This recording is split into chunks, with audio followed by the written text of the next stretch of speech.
Olá, minhas deusas e deuses do Olimpo, eu espero que vocês estejam bem. Aqui é a Cris Nunes e sejam todos muito bem-vindos ao canal Doc Criminal. Pessoal, hoje a gente não vai fazer aquela introdução bonita que a gente costuma fazer por aqui, mas eu já peço para vocês deixarem o like, bem como se inscreverem aqui no canal, caso tu ainda não seja inscrito. Não esqueça de ativar o sininho para todas as notificações, porque assim vocês ficam por dentro de tudo que rola por aqui. Desde o último dia do ano, o desaparecimento dos amigos mineiros, vindos aqui para Santa Catarina, chamou muito a atenção nos noticiários, principalmente aqui no estado.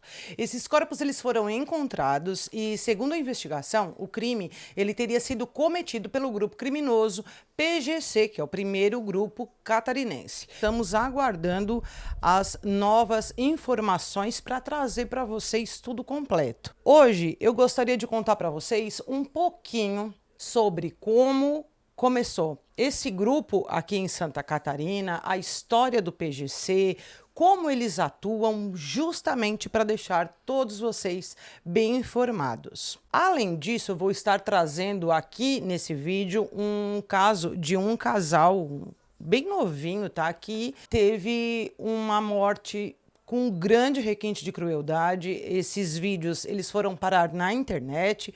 Acredito que muitos de vocês devem ter assistido, mas não tenho conhecimento que já era a atuação do PGC, né? Aviso vocês que para essa questão do histórico do PGC, eu trago as fontes do Jornal Diário Catarinense e também o trabalho de conclusão de curso escrito pelo Jorge Luiz Martins, pela Universidade Federal de Santa Catarina, que traz também um pouco desse histórico. Agora, dado todos os recados da missa, vamos para o caso.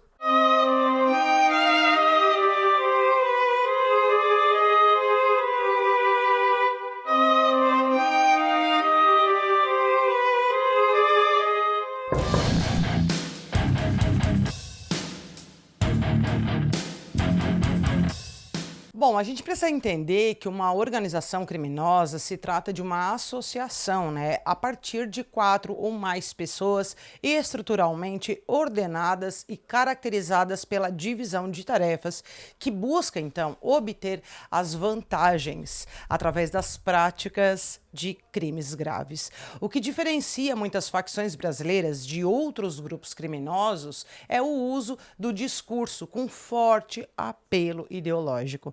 E eles mantêm um discurso politizado. Palavras de ordem, justiça, liberdade ajudam a atrair cada vez mais prisioneiros, entre algumas aspas, e criando assim, um senso de pertencimento e lealdade entre essas pessoas que entram para esses grupos. E essa capacidade de mobilização ideológica é uma das chaves para entender como é que esses grupos se originaram, como eles se fortaleceram dentro do próprio sistema que deveria conter essa gente. As grandes organizações criminosas que hoje atuam em escala nacional, elas nasceram dentro do próprio presídio. Nesse ambiente prisional que a gente está acostumado a falar quase que todos os dias, marcado pela superlotação e que vem provando ser um terreno fértil para esses grupos se estruturar e que eles possam fundar ali as próprias leis. Exemplo disso, a gente tem o Comando Vermelho, que se iniciou no Rio de Janeiro, lá no presídio de Ilha Grande. Inclusive, a gente já contou essa história, que tem o vídeo aqui no canal, caso vocês queiram procurar. E a gente também tem aí um grande nome, que é o PCC, o primeiro comando da capital, que surgiu, então, do presídio de São Paulo e cresceu de uma forma, muito grande, mas nesse vídeo a gente vai dar foco ao primeiro grupo catarinense, o chamado PGC. Tudo começou aí em 2001 e naquele momento sem uma fundação formal, mas as ideias centrais, a organização inicial já ocorria entre os detentos que começaram a ganhar força naquele ano. Era um período em que o Estado catarinense planejava transferir presos para a penitenciária de São Pedro Alcântara, que seria inaugurada, portanto, lá em 2003. Entre esses detentos, gente de alta periculosidade, que participaram da fundação do grupo, estava o traficante condenado Nelson Lima, vulgo 70, o Pedro Alves, o Pedrinho, o Valdir Sagin e muitos outros nomes que eu não vou falar aqui no vídeo porque é um monte. Na época, esses membros eram basicamente do litoral de Santa Catarina e esse grupo surgiu originalmente como uma reação contra as condições precárias do sistema carcerário, buscando combater a opressão e os maus tratos, além de organizar o crime dentro e fora das prisões aos moldes do Comando Vermelho e do PCC, sendo o vulgo 70 o principal fundador do grupo, e isso ocorre depois que ele acaba cumprindo pena com integrantes de quadrilhas paulistas, onde a princípio não era PGC, era batizado apenas como G, o grupo. Então a data oficial que se tem do grupo PGC é no dia 3 de março de 2003, na ala máxima da penitenciária masculina de Florianópolis, situada no bairro Agronômica, na capital catarinense. E a forma como eles se organizavam, dito como primeiro ministério, que é o Comando Supremo, do qual era composto por 10 integrantes, com cargos vitalícios, e este grupo seria então o responsável de maior envergadura, como por exemplo a coordenação de atentados públicos. Depois, eles se organizam no segundo ministério, que tem o caráter rotativo, e este é composto por detentos alocados na época, em São Pedro Alcântara, onde eles apelidaram de quartel-general do grupo. Algumas fontes detalham que esse conselho poderia ser dividido entre os membros na prisão, o que eles chamavam na torre ou também na rua. E depois tem os que eles chamam de sintonia, que são na verdade traficantes de alta influência que produzem poder econômico e conexões internacionais para então ter o fornecimento de armas e também de drogas, exercendo uma influência que paira acima da organização básica, manipulando o PGC entre os seus interesses aí. Aí depois tem os disciplinas, que são os responsáveis pelas execuções e ordens, além da manutenção ética criminal, nos bairros e nas prisões, e claro, os outros que trabalham na rua fazendo todo aquele restante do desserviço, obedecendo sempre à ordem hierárquica. Ao longo dos anos, eles passaram a fazer alianças com outras organizações criminosas, visando assim uma consolidação de seu poder e a expansão de atividades criminosas relacionadas ao tráfico de drogas e de armas. Uma das alianças mais significativas do PGC seria com o Comando Vermelho, quando 15 líderes da facção criminosa catarinense foram enviados a penitenciárias federais por causa de uma onda de homicídios que ocorriam dentro da penitenciária em São Pedro Alcântara e em Florianópolis. E lembrando que o Comando Vermelho está no estado há décadas. Documentos que foram interceptados e analisados pela polícia indicavam essa parceria, que começou ali mais ou menos em novembro de 2011 e foi solidificada com um objetivo mútuo e claro, incluindo o fornecimento de armas, o treinamento, o manuseio, além da coordenação em atividades de tráfico de drogas. E esses acordos e essas alianças deixava claro uma coisa: cada facção deveria batizar os criminosos somente dentro do seu estado. E esses estatutos que eles próprios criaram deveriam então ser mantidos. Haveria uma ajuda dentro da possibilidade, de cada organização. Além disso, gente, o PGC ele tem algumas outras facções que também é aliados, tá? Eu vou estar citando aqui apenas uma delas, que é a FDN, facção predominante lá no norte do nosso país. Como vocês observam, o PCC é o inimigo número 1 deles, tanto dentro quanto fora dos presídios. O símbolo do primeiro grupo catarinense passa então a ser PGC, fazendo referência ao nome, sigla essa que passou a ser frequentemente encontrada em pichações nos muros da cidade, especialmente nos 35 locais onde essa facção exerce influência direta ou deseja instaurar a sua presença. O primeiro exemplo aparece aí em maio de 2011, foi reportada a prisão de um homem em Biguaçu, onde nos muros haviam pichações da sigla PGC como uma marcação de território. Além disso, também teve relatos de pessoas que teve os braços marcados como PGC por tatuagem. Essa pessoa foi torturada pela facção antes de ser morta, e quando encontraram o corpo, então estava ali a sigla tatuada em resposta, né, a todo o resto das pessoas, que foi então o grupo PGC que teria tomado aquela atitude. E foi diante disso que muitas comunidades passaram a ter um outro tipo de vida, né? O que era muito tranquilo, locais que eram muito bons de morar em Florianópolis passaram a se tornar perigosos. As pessoas começaram a ser assaltadas, não tinham mais paz dentro de casa, e tudo aquilo era o início do que a gente encontra hoje. Utilizava a expressão paz, justiça e liberdade, e que essas informações chegaram até a polícia através das cartas e bilhetes que eles apreenderam. Essas expressões poderiam então ser consideradas como um lema ou um slogan do grupo, permitindo assim mensagens, né, de resistência por luta, direito e ações criminosas e violentas. Agora, segundo o jornal catarinense, a disciplina imposta pelo estatuto do grupo, com punições severas para aqueles que desrespeitarem as normas. A traição, por exemplo, né, que isso não é tolerado. E ainda, segundo consta, dentro do contexto dessa organização, o termo irmão se refere à identidade coletiva baseada na fraternidade e lealdade entre eles, né? Ou seja, faça muito bem o seu serviço, cometa o crime muito bem feito. E acima de tudo, né, não entregar ao outro, e tudo aquilo que vocês já conhecem bem quando a gente fala aqui dos crimes que ocorrem em meio a grupo criminoso. Já o conceito dízimo, né, porque eles têm isso, o dízimo, que é um elemento fundamental nas questões econômicas do grupo. Em 2013, o jornal Diário Catarinense alegou que a cobrança deles era por R$ 100 a cada dizimista.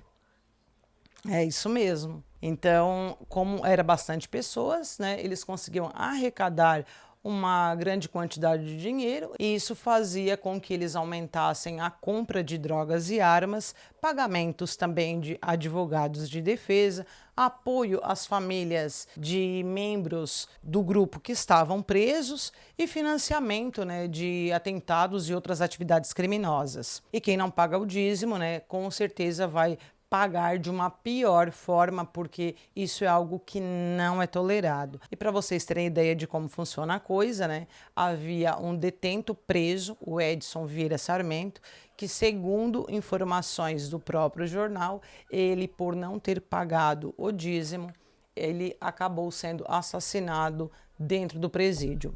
O dízimo também atuaria como um mecanismo de controle e submissão, de certa forma, porque assim que o faccionado ele entra numa lista de devedor, eles são obrigados a pagar, naquela época, né, em 2013, R$ 2,50 por dia, e isso representaria 75% de juro a um mês. Isso é bastante importante para que vocês entendam que é algo que, para quem está naquela situação de que não consegue pagar R$ 100 por mês, esse tipo de falta de pagamento, esse juro que vai entrando absurdo, faz com que essas pessoas ficam intimidadas, elas são cobradas e praticamente entra aí num caminho sem volta, porque tanto quem está preso quanto quem está na rua está sujeito a pagar todas as regras que tem dentro desse estatuto. E essa forma como eles atuam acaba fazendo com que a pessoa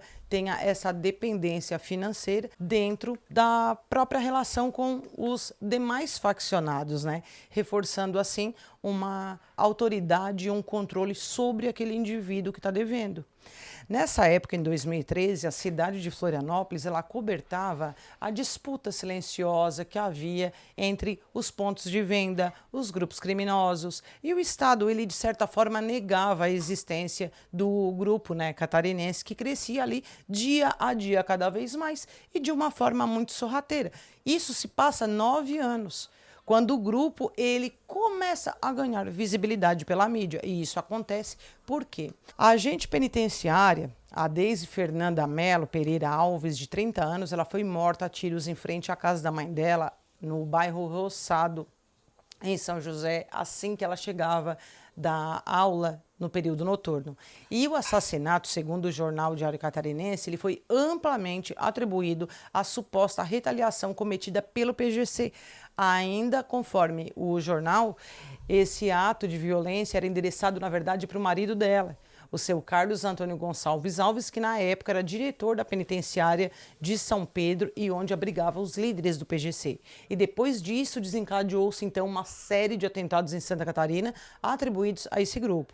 E segundo informam, na época a facção criminosa, insatisfeita com o corte de regalias nessa penitenciária, ordenou ataques. Foi aí a primeira onda de atentados, no qual ocorre a primeira mesmo no dia 7 de novembro de 2012, numa sessão de tortura dentro da penitenciária. A onda de violências foi até dia 18, com 16 cidades afetadas, 68 ataques, 27 ônibus incendiados. E depois, dia 18 de janeiro de 2013, os detentos do período regional de Joinville foram submetidos por agentes penitenciários à sessão de maus tratos registrados em vídeo e também em áudio gravado por um preso em São Pedro Alcântara, no dia 28, que falava em redição dos atentados ocorreria então por falta de médico, dentista e banhos de sol nas unidades prisionais. E também eles reclamavam do descumprimento do acordo firmado com um órgão em novembro. E aí chega dia 30, o primeiro ônibus então é queimado na cidade de Balneário Camboriú. Vem 16 de fevereiro daquele mesmo ano, em uma mega operação com o auxílio do governo federal, foi transferido os principais líderes dessa facção criminosa para a penitenciária de segurança máxima de Santa Catarina, que se deflagrou a operação policial para prender os aliados do PGC responsáveis pela série de atos terroristas que assolavam o Estado. Aí, 3 de março de 2013, a Divisão de Investigação Criminal de Itajaí começou a apurar a autoria de um ataque à central de plantão policial da cidade. Houve 5 disparos no prédio da delegacia, que fica aí no bairro São João. Por volta das 3h50 da manhã, foram contabilizados como mais um dos vários atentados nessa onda de violência, então com 37 cidades atingidas. E aí vem 2014, 2015, 2016 e cada vez mais o povo catarinense ouvindo falar do grupo PGC. Chega 2017, para vocês terem uma base, Joinville já era a primeira cidade a entrar na guerra das facções. E isso se dá por conta da própria localização de Joinville, né, que fica próxima, então, à divisa do Paraná e está dentro do estado catarinense. Inclusive, né, em Joinville tem ali as unidades e já estavam sendo dominadas pelo PGC e a taxa de homicídio era bastante alta, passando até de grandes metrópoles. E ainda naquele ano de 2017, o conflito entre as facções se intensificou também em Florianópolis, onde bateu recorde de mortes violentas registradas na história da cidade. Só em 2017, 89% aumentou em comparação ao ano de 2016. Tá? A maioria desses crimes ocorridos em São José, Biguaçu e Palhoça. Entre esses crimes se evidenciou o nome da Tuane Gonçalves da Cruz, de 20 anos, e do Rudimar Miller, de 18 anos. Os dois eram um casal e, segundo a polícia, o Rudimar ele era envolvido aí com um grupo PGC e a Tuane simpatizante de um grupo rival. Aí é bem complicado mesmo, né?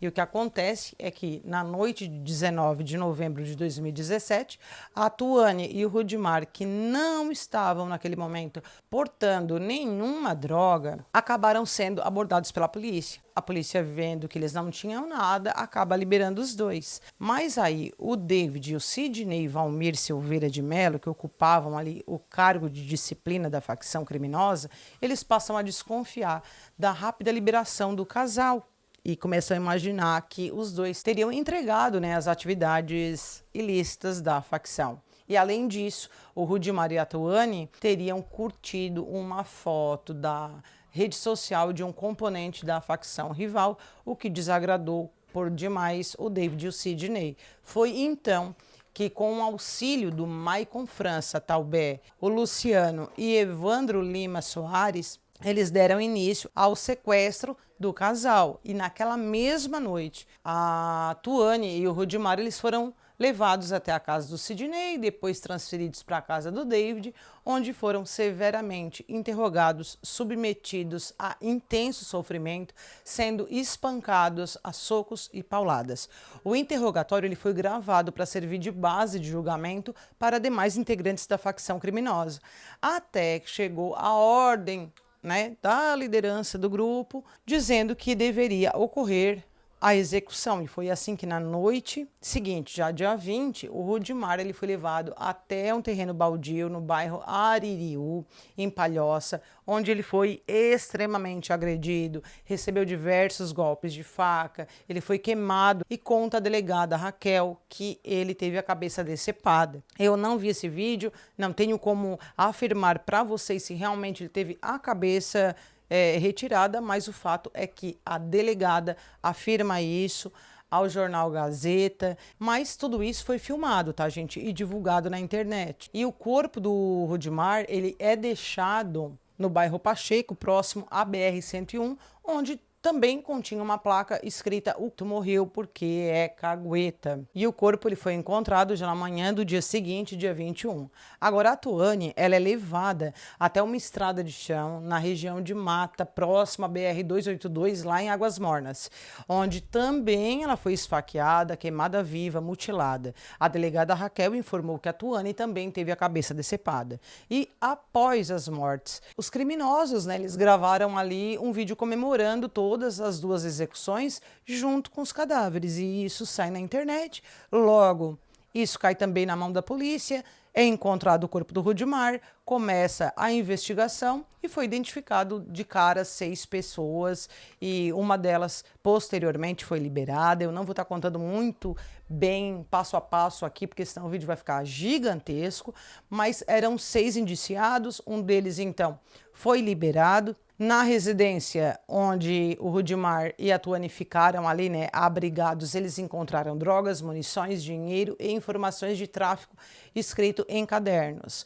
Lá também estava o moletom e um short da Tuane. E um dos suspeitos, segundo a delegada, confessou o crime e contou então onde é que estava o corpo da Tuane, porque até então o corpo não tinha sido encontrado, é localizado dias depois. Aí chega de 19 de dezembro de 2017, o Ministério Público de Santa Catarina apresenta a denúncia, relatando ali que as vítimas, o Rudimar e a Tuane, eles auxiliavam o David Henrique Mariano no tráfico de drogas. 2 desses criminosos presos, eles foram a julgamento no dia 6 de dezembro de 2018, que foi o Sidney Valmir Silveira de Melo, e este recebeu uma sentença de 71 anos e 1 mês de reclusão, enquanto o Maicon França, ele recebeu a pena de 47 anos e 11 meses e 25 dias de reclusão, os dois em regime inicialmente fechado. Os defensores disseram que entrariam com recurso, mas que esperariam então o julgamento dos demais. Naquele dia haveria também o julgamento de mais um dos presos deste caso da Tuane e do Rudimar, só que ele não respondeu porque ele estava com problemas de saúde, mas daí ele acaba indo a julgamento com os outros. 24 de julho de 2019, numa quarta-feira, em Palhoça, se deu o julgamento de 3 destes, que se encerrou depois da meia-noite lá de quinta-feira.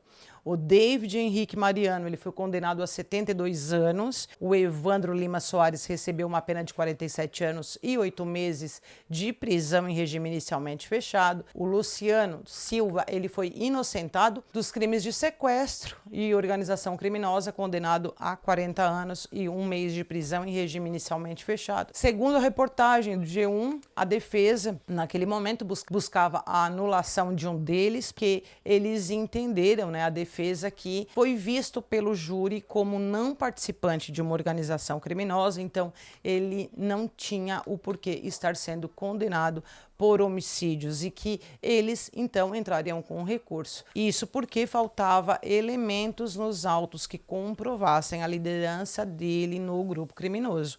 Mas eu não encontrei informações sobre o que ocorreu depois, se de fato a defesa conseguiu fazer algo para diminuição de pena, o que houve. Então eu vou deixar bem claro aqui que essa questão da condenação eu trago até a data daquele julgamento ocorrido no dia 24 e 25 de julho de 2019, porque de lá para cá eu não tive acesso a nada, então eu não sei explicar para vocês do que se deu dessas condenações posteriormente, nem dos dois primeiros e nem dos 3 réus do segundo julgamento. Mas depois desse caso do casal, Tuane e Rudimar, ocorreram muitos outros crimes.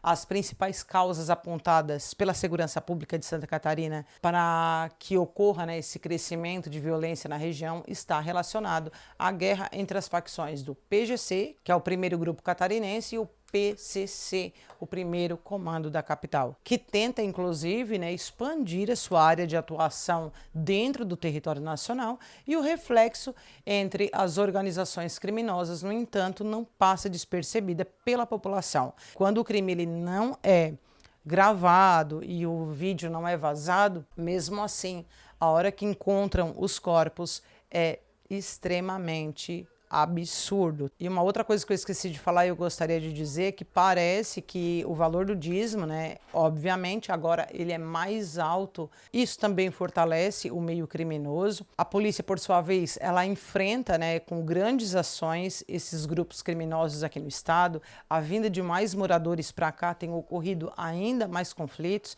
já que o PGC ele luta para manter esses territórios e também aumentar a sua área de controle.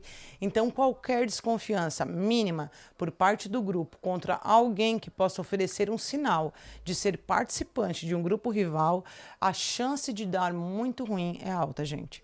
E é claro que as prisões brasileiras deixaram de ser apenas locais de cumprimento de pena e se tornaram um centro de comando de complexas organizações criminosas que desafiam o poder do Estado.